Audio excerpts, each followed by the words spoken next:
La première dame de la RDC continue son périple dans la province du Congo central. Son passage dans la ville de Matadi reste marqué par plusieurs réalisations en faveur de la population de cette province. Elle s'est rapprochée plus des femmes en accompagnant le plaidoyer de l'UNFPA pour l'autonomisation de la femme auprès des autorités provinciales. Denise Nyakeru s'est également rendue dans quelques hôpitaux de la ville pour apporter son soutien aux personnes vulnérables. Le passage de Denis Nyakeru Tshisekedi dans la ville de Matadi restera marqué par la réalisation d'un certain nombre d'actions pour la population, dont la relance des travaux de construction du plus grand stade de la ville. Ceci grâce à l'implication du chef de l'État. Il faudra juste quelques mois pour que cet espace corresponde à l'image sur la maquette. Le séjour de Denis Nyakeru Tshisekedi dans le Congo central n'a pas été de tout repos. Avec l'appui de son partenaire UNFPA, la présidente de la fondation DNT s'est rendue à la maison de la femme de Matadi, dont les activités étaient à l'arrêt pendant 5 ans.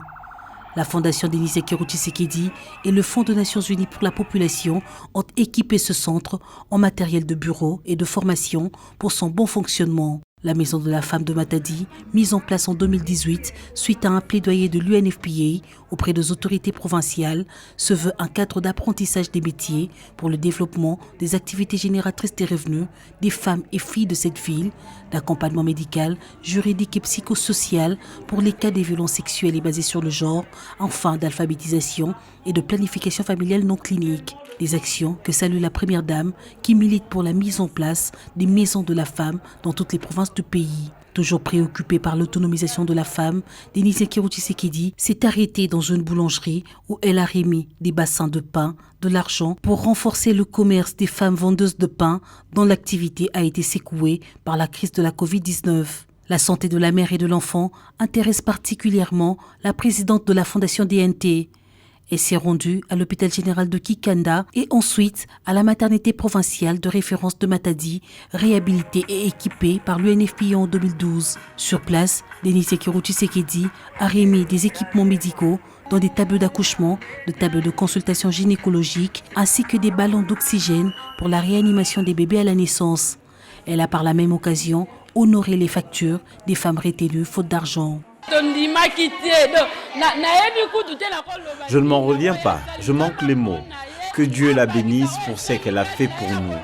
Je suis dans la joie immense. J'ai accouché par césarienne depuis août dernier et j'ai fait 3 mois à l'hôpital, faute de moyens, parce que mon compagnon m'a abandonné ici. Je mangeais avec difficulté. Grâce à Dieu, maman Denise est venue soulager ma peine. Que Dieu se souvienne d'elle. Avant de quitter la ville de Matadi pour poursuivre son périple dans le Congo central, Denis Nyakeru Tshisekedi a également assisté avec des vivres des centaines de femmes et filles qui l'attendaient au camp Redjaf.